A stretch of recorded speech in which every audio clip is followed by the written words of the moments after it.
I don't think I've really talked about Chainsaw Man on the channel. I think the one time I did, it was in a very quick and haphazard way that I wasn't really a fan of. And that's a shame because I think it's my favorite manga of all time right now, out of like the 4 manga that I've read.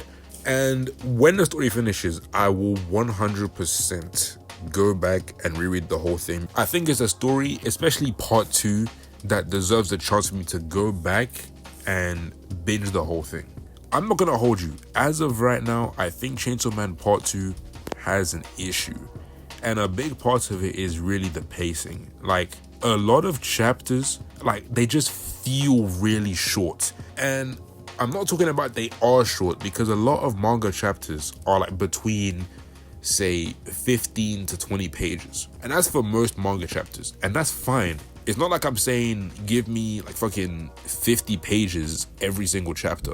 But these new chapters, it's not that they just are short, it's that they feel short also. I get a way more complete chapter when I read, say, a Kagura Bachi or Ichi the Witch or Sakamoto Days every week than when I read a Chainsaw Man chapter every week or sometimes every 2 weeks. I think chapter 206 was like 15 pages and 207 was 14 pages. And I don't know what's going on with Tosuke Fujimoto. I don't know what's going on in the background. I don't know if he's been open about it or if he's spoken about it anywhere. I think a lot of this is because there's something going on in the background that we do not know. But I can't say that for sure. It's hard to get an opinion on not just the chapters, but the story, because like it moves really slow and a chapter can really end before it gets started. And I think there were people talking about this, but I think the dialogue, like I'm really seeing it now, like I'm really feeling it now, but the dialogue just doesn't hit the same. It's not as profound as it used to be. I don't know. Like the dialogue in part 1 and the earlier parts of part 2, right? It feels like when characters say things, they said it with a purpose and it felt a lot more real. Something that really appealed to me with the dialogue of Chainsaw Man is like, it's so simple, but there's so many layers behind it. When Denji's looking at the porn magazine and talking about, man, I don't want to touch breasts. Or when Denji's talking to Makima about how he was reaching for a goal, but when he got it, it feels empty. That dialogue, there's nothing really complex about that dialogue, but I like it so much because it's so simple, but it's easy to understand. Like, I think you would really have to have a thick, like I'm talking very thick skull to not understand what's going on in Chainsaw Man. I don't think Chainsaw Man is hard to understand at all. That's what I really like about it. If there is an overarching theme, there is an overarching story, there is an overarching message, right? But so many people interpret the story in such a different way. That's what I like about this series. And the dialogue as of recently, it just hasn't been doing that for me, and that's a shame. I think as of right now, right, I don't know what chapter I think we're on chapter like 208, 209. We're already at the climax of the story, but it doesn't feel anywhere near as impactful as part 1 did, because like the goal of part 2 has felt so aimless compared to part 1. You know what I'm saying? And I know we're at the climax of the story, right? Because we've had Death Devil, Famine Devil, Fire Devil, like they were revealed, and then Falling Devil is back. Well, not anymore, but she's back. So we're definitely at the climax of the story. I'm not gonna say part 1, like as I was reading, I knew for certain where we were going, but I had an idea. I was given the impression that, okay, Gun Devil is the goal. Like that's what we're going towards, right? And then obviously they have the little plot twists and whatever. There's a lot more nuance to that.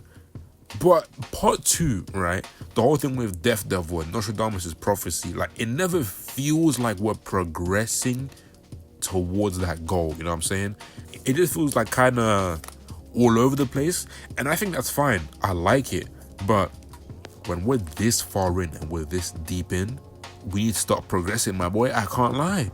I think the start of part 2 was very promising. Like it was very fresh, new character, new setting, new everything, bro. It was like a new environment, and there was a lot of setup and there was a lot of potential. The day we got like the first couple of chapters of part 2, right, I had seen Asa and Yoru fan art like all over the timeline. It was crazy, right? And by that point, I hadn't even read Chainsaw Man yet. I just saw her all over my page.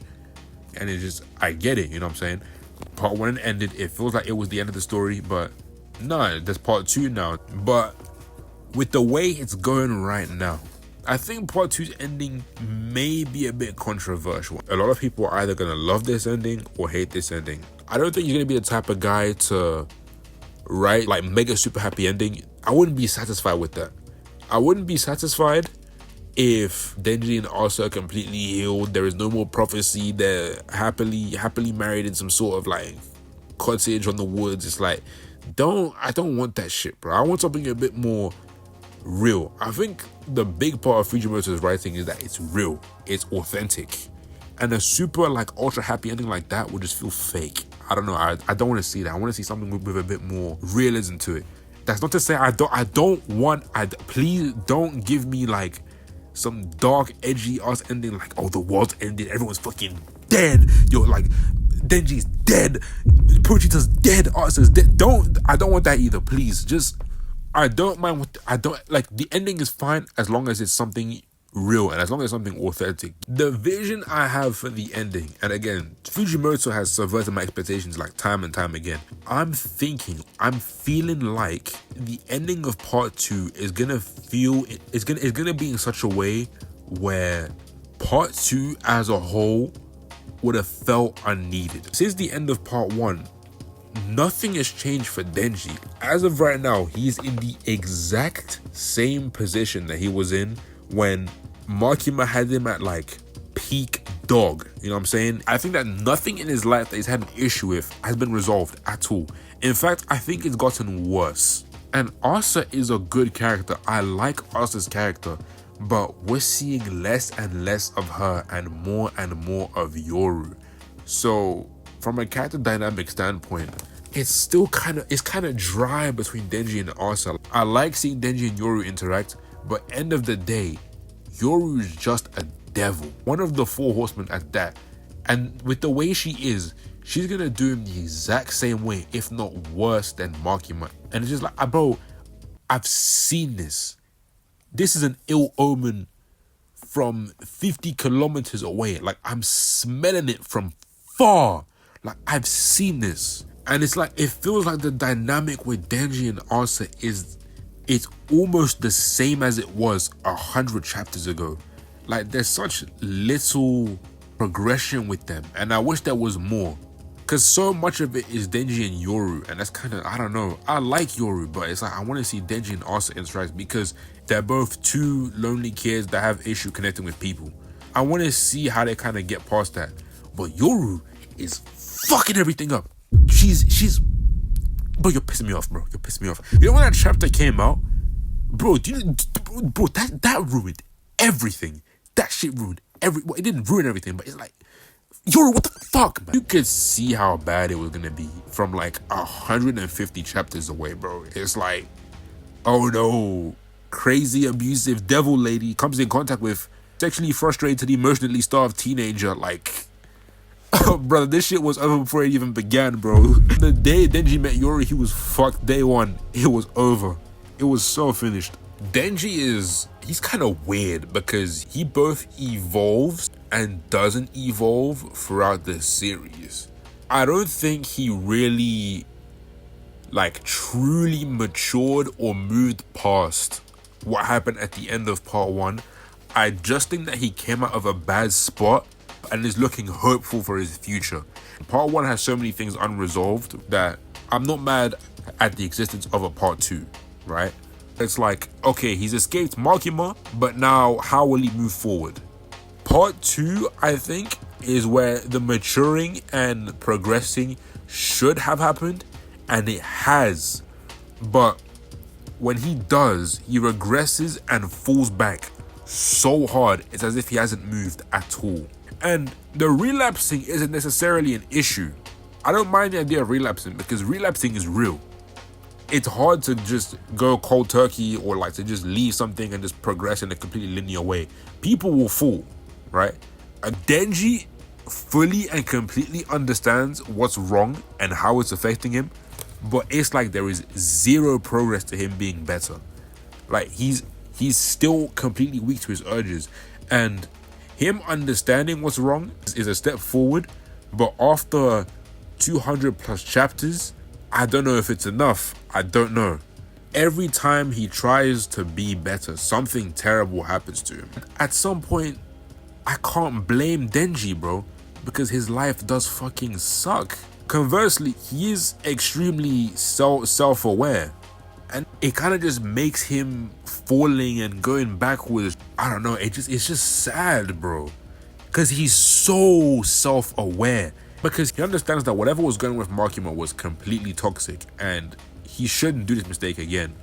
And I don't think Denji's dumb either. I just think that he just needs time to think. And with the speed of things that are going on, he never really gets that chance.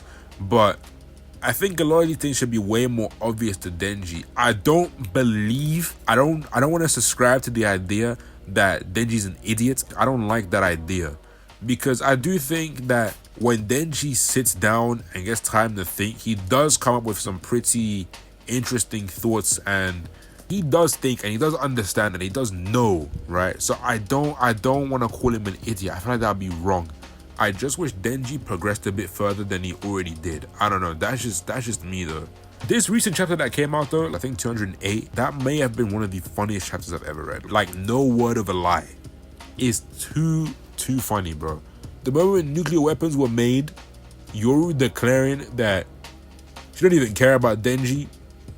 She cares about fucking America, and then she summons a cape and starts singing the national anthem. You see, bro, that shit, that killed me, bro. When I saw the words of the United States national anthem on the screen, I was crying, because who thinks of this? Who thinks of this? And I like the way Fujimoto did it. And if you don't get what he's trying to say in the story, you might be a dunce. Like him having the words of the national anthem on the screen, meanwhile you're seeing corpses upon corpses, people cheering at TVs for nuclear explosions, especially as to what's going on right now in real life and how that relates. And even before, earlier, when he was showcasing the Japanese government willing to trade, I think, the lives of like 100,000 children to the aging devil. The messaging of what Fujimoto's trying to say is so obvious. I'm not gonna lie, Fujimoto never change.